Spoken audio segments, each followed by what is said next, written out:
ہاں سحری میں اگر غسل فرض ہو جائے تو جلدی غسل کرنا ضروری نہیں ہے, خوب سمجھ لیں. کسی کو نائٹ فال ہو گیا یا غسل فرض ہو گیا رات کو, تو آرام سے فجر کی نماز سے پہلے غسل کر لے. وہ غسل نماز کے لیے ضروری ہے, روزے کے لیے ضروری نہیں ہے. کھا بھی سکتے, ہاں ابھی بتاتا ہوں. قلی تھوک نکلنے سے روزہ نہیں ٹوٹتا میرے بھائی. بلغم نکل لو اپنا ہو بشرطے کے, تھوک نکل لو, بلغم نکل لو, الٹی نکل لو, اس سے بھی روزہ نہیں ٹوٹتا. لیکن الٹی اگر منہ بھر کے ہوئی ہے فل اسپیڈ سے, پھر اگر نکلیں گے تو روزہ ٹوٹ جائے گا. تھوڑی بہت جو کھٹی کھٹی آج کل سب کو ہی لوگ کہتے ہیں ڈکاریں آ رہی ہیں. رمضان میں نا کھانے پینے پہ تھوڑا کنٹرول کریں. ابھی آپ کہہ رہے ہیں ملائی پراٹھے کی بات کر رہا تھا, ابھی کنٹرولنگ کی بات کر رہے ہیں, تو ملائی پراٹھا بھی کھائیں لیکن ایک کھا لیں نا پراٹھا. بہت زیادہ دو کھا لیں. اور پھر دیکھو پیٹ جو خراب ہوتا ہے نا, یہ گڑبڑ ہوتی ہے زیادہ کھانے سے نہیں ہوتی, بار بار کھانے سے ہوتا ہے. یہ خوب سمجھ لو, زیادہ کھانا بھی نقصان دہ ہے, اتنا نہیں ہوتا. ہمارے ہاں یہ ہے کہ لوگ ایک دفعہ کھا کے جب تک دوبارہ صحیح طرح سے بھوک نہیں لگتی دوبارہ کھا لیتے ہیں. یہ بہت خطرناک چیز ہے. اس کی مثال, آپ کو افطاری میں طبیعت سے بھوک لگ رہی ہے, آپ نے پھوڑ دیا, پکوڑے بھی پھوڑ دیے اور سموسے بھی پھوڑ دیے, کھجوروں کا ڈبہ پھوڑ دیا. آپ تجربہ کر کے دیکھو پیٹ خراب نہیں ہوگا آپ کا.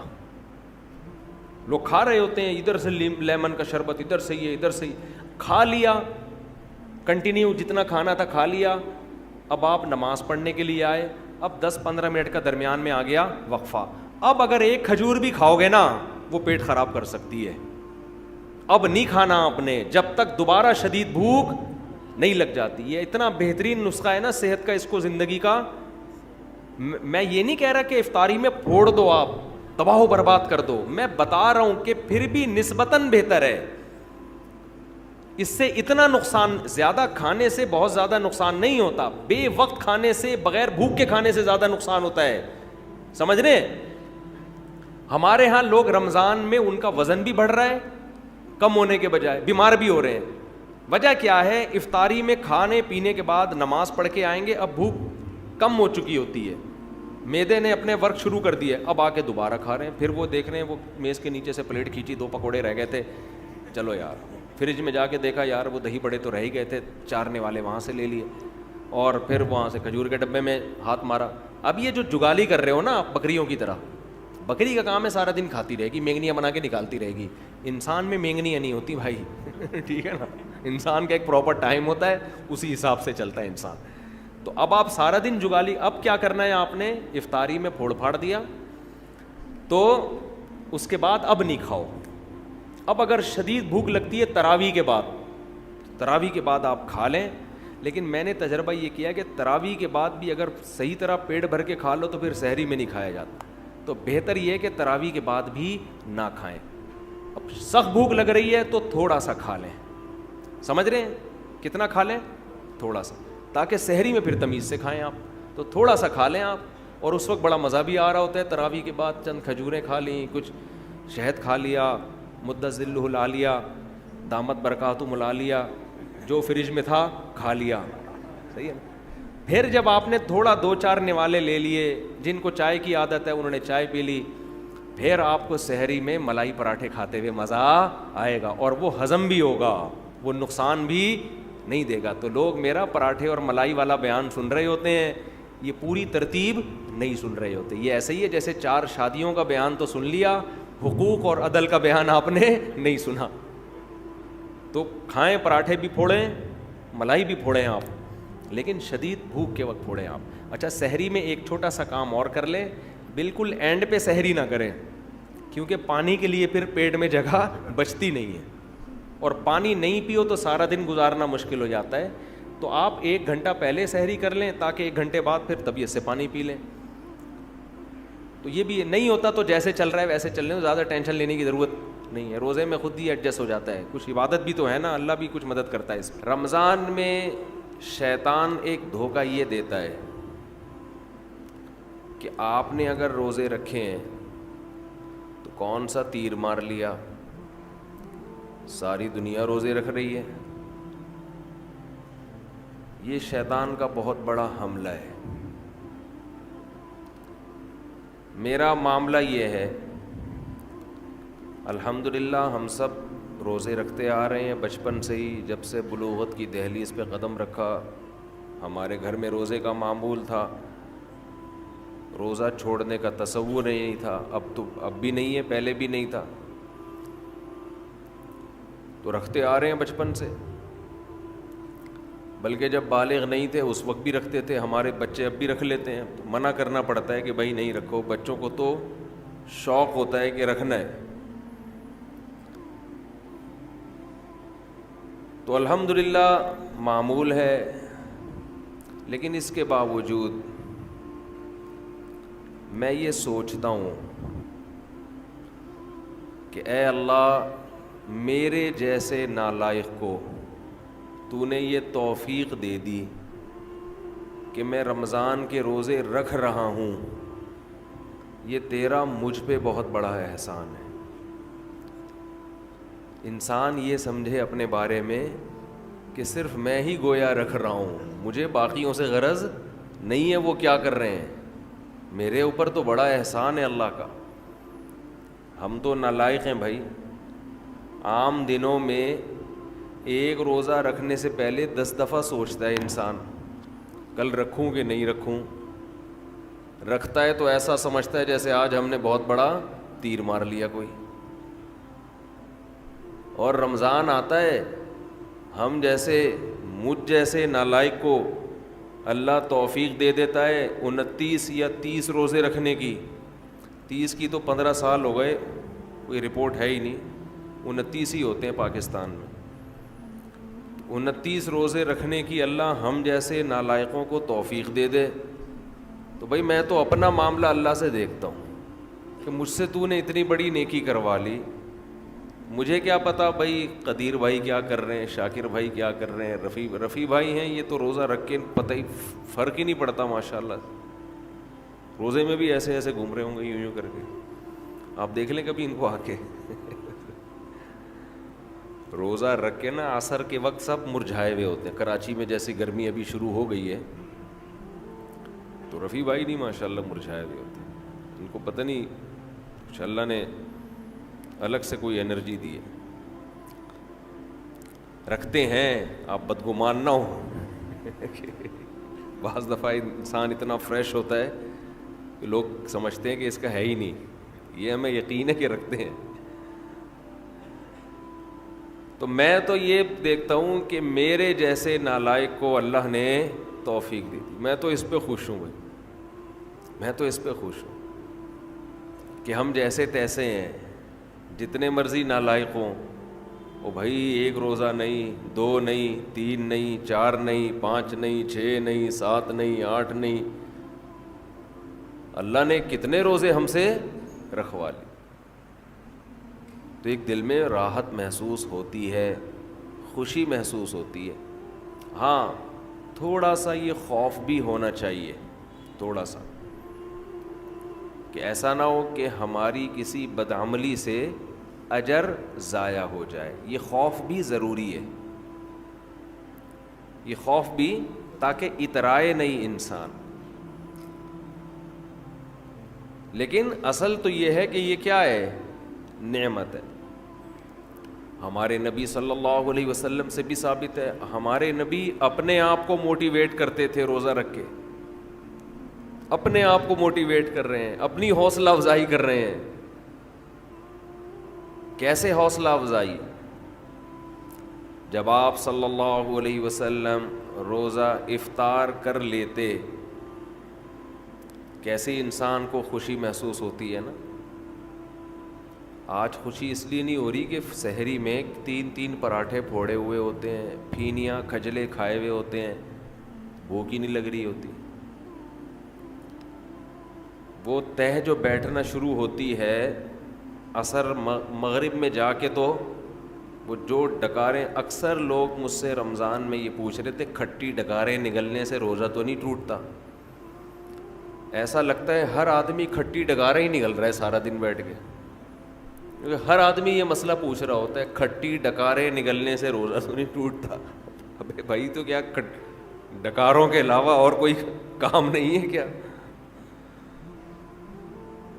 بہرحال یہ تو میں ایسے ہی کہہ رہا ہوں، لیکن جتنا مرضی 3 کیا 4 بھی کھا لو تو بھی بہرحال انسان ایک مجاہدہ کرتا ہے. تبھی تو دنیا پرست آدمی ایک روزہ بھی نہیں رکھتا. ہٹے کٹے لوگ دیکھے ہم نے، ڈاکٹروں نے ان کو کہا ہوا بھی ہے کہ تم نہیں کھاؤ، تمہارے لیے کھانے کے علاوہ دنیا کا ہر کام تم پہ سوٹ کرتا ہے، پھر بھی روزہ نہیں رکھتے. ان سے نہیں رہا جاتا 2-4 گھنٹے بھی کچھ کھائے پیے بغیر. ان کو چائے چاہیے، ان کو گٹکا چاہیے، ان کو پان چاہیے، ان کو نسوار چاہیے، ان کو روٹی چاہیے، ان کو کچھ نہ کچھ جانوروں کی طرح جگالی کرنے کے لیے چاہیے کہ منہ گھومتا رہے ان کا. ہے روزہ خور، آپ دیکھ لو، کھا رہے ہیں، ان سے نہیں برداشت ہوتا. گھر میں سب کا روزہ ہوتا ہے، بوڑھوں نے رکھا ہوا ہوتا ہے.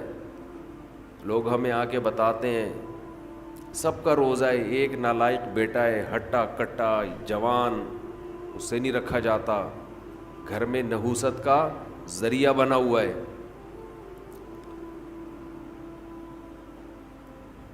تو ایسے ہی صورت میں اللہ اگر آپ کو توفیق دے دیتا ہے تو ٹھیک ہے، تھوڑا خوف بھی ہونا چاہیے کہ پتہ نہیں قبول ہو رہا ہے کہ نہیں ہو رہا، لیکن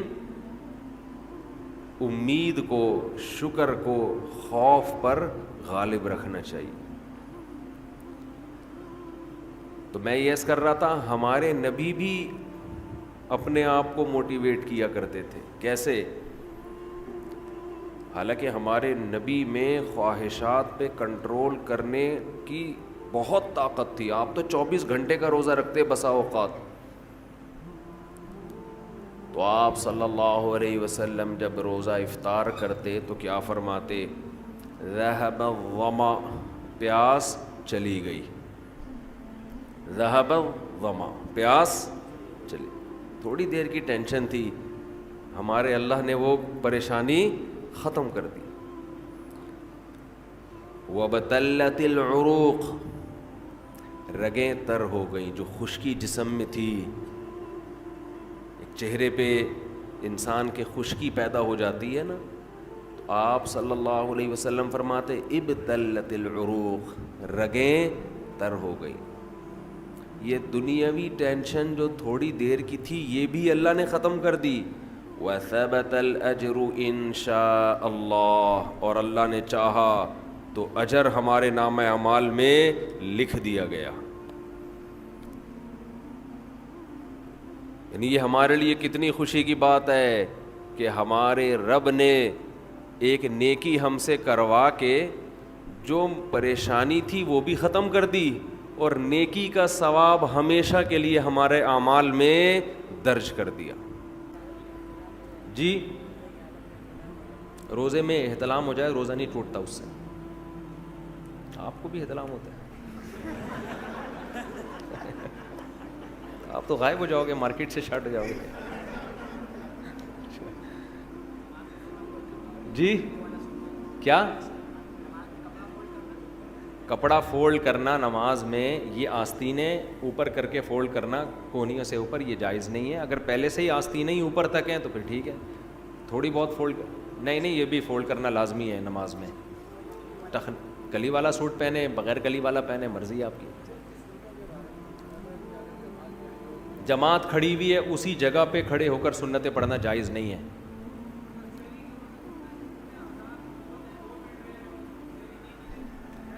سحری کا وقت اب جب شروع ہوا ہے، 2 منٹ باقی ہیں اور آپ نے لوگ جائیدادیں کھا جاتے ہیں. حقیقت ہے، ہمارے ساتھ تو بہت دفعہ ایسا ہوا ہے. 2 منٹ باقی، ہم نے طبیعت سے پھوڑ پھاڑ دیا تو کھا لو. تو پانی پی لو یار، روزہ نہیں چھوڑ سکتے، یہ ذہن میں رکھنا. ہاں اگر سحری میں آنکھ نہیں کھلی، رمضان کا روزہ چھوڑنے کی اجازت نہیں ہے، وہ پھر بھی رکھنا پڑے گا. جی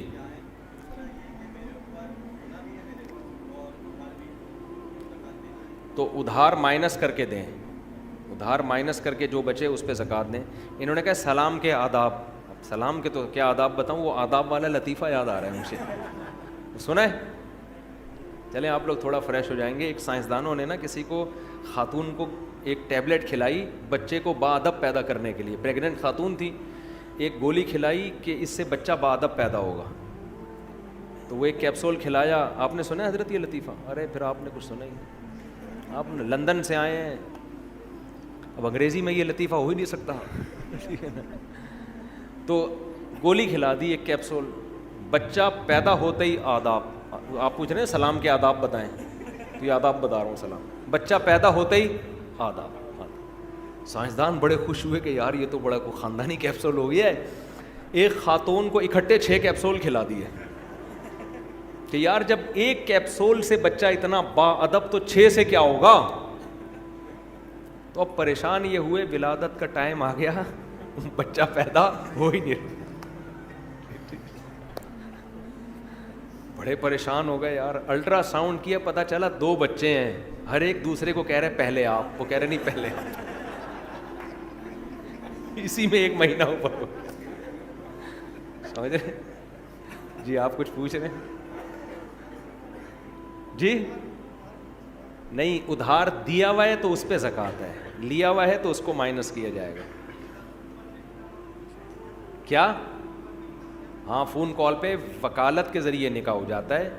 دولہا وہاں بیٹھا ہوا ہے, وہ قاضی کو اپنا وکیل بنا دے کہ میری طرف سے آپ قبول کر لیں گواہوں کی موجودگی میں. تو دلہن بھی اس کو وکیل بنا دے کہ میری طرف سے آپ قبول کر لیں. تو نکاح تو فون پہ نہیں ہوگا, نکاح تو مجلس میں ہی ہوگا, فون پہ وکیل بنا دیں گے یہ اس طرح سے. لڑکے کے ماں باپ راضی نہ ہو تو نکاح ہو جاتا ہے, لڑکی کے ماں باپ راضی نہ ہو تو پھر اختلافی مسئلہ ہے, فقہ حنفی میں ہو جاتا ہے, دوسرے فقہا کے یہاں نہیں ہوتا. احتیاط یہی ہے کہ نہ کیا جائے ایسا نکاح. صلاۃ و تسبیح پڑھنا جمہور کے نزدیک بہتر ہے, سنت ہے, افضل ہے. بعض فقہا اس کے قائل ہیں کہ ثابت نہیں ہے, اختلافی مسئلہ ہے. پہلے کم پھٹے ہیں یار دنیا میں, نئے پھٹے شروع کر دیں. مسجد کے متولی یا خادم کی مدد زکوٰۃ سے کرنا. دیکھو زکوٰۃ کا تعلق مسجد کا متولی یا خادم سے نہیں ہے, غریب سے ہے. غریب ہے تو دے سکتے ہو, چاہے متولی نہیں بھی ہو, غریب نہیں ہے تو نہیں دے سکتے. تو غریب آدمی کو دیں گے زکوٰۃ. جی ہاں, نہیں, خواتین کے ناک کان چھیدنا مرد کے لیے بالکل جائز نہیں ہے, آپ یہ کام چھوڑ دیں. جوان عورت ہے, اس کے ناک پکڑ کے مرد جو ہے نا وہ ناک چھید رہے, تو بالکل اللہ کی حدود کی خلاف ورزی ہے. آپ ایک ڈرل مشین رکھیں, ہاں, ہاتھ لگائے بغیر ان سے بولیں اس طرح سے کرو, ہاتھ نہ لگائیں عورت کو. ہاں جی, آپ 15-20 دن کے لیے وہاں جاتے ہیں, نہیں, 15 دن کے لیے جب کسی شہر میں جائیں گے تو پھر پوری نماز پڑھنی پڑے گی. آپ 15 دن کے بعد نہیں, پہلے دن سے ہی پوری پڑھیں گے. اگر 15 دن کے لیے گئے ہیں, نیت پہلے سے.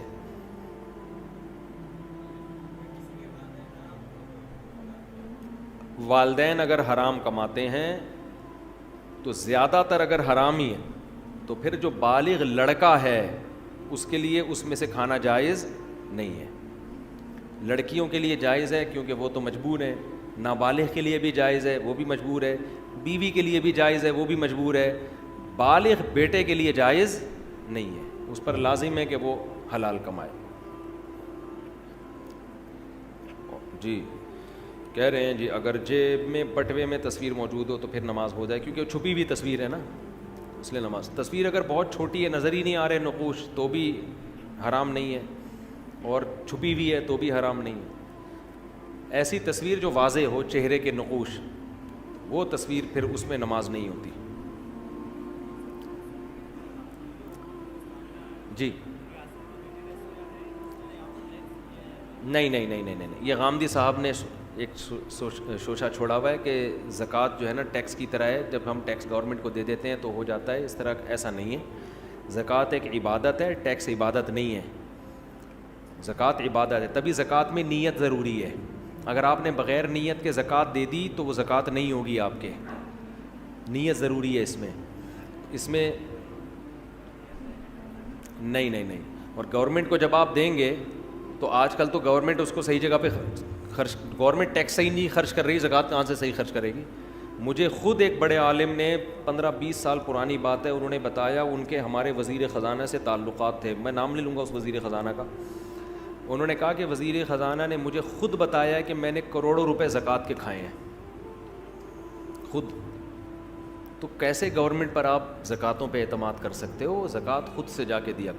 ہاں اسلامی ریاست کو یہ حق ہے کہ وہ لوگوں سے زکوٰۃ لے کے غریبوں میں ڈیوائڈ کر دے, لیکن آج کل ایسا نہیں ہے, کرپشن بہت ہے. جی بینک میں زکوٰۃ کٹتی ہے تو کیا کروں میں؟ زکوٰۃ تو فتویٰ یہی ہے کہ ادا ہو جائے گی, لیکن یہ احتیاط کے خلاف ہے, بینک میں زکوٰۃ نہ کٹنے دیں.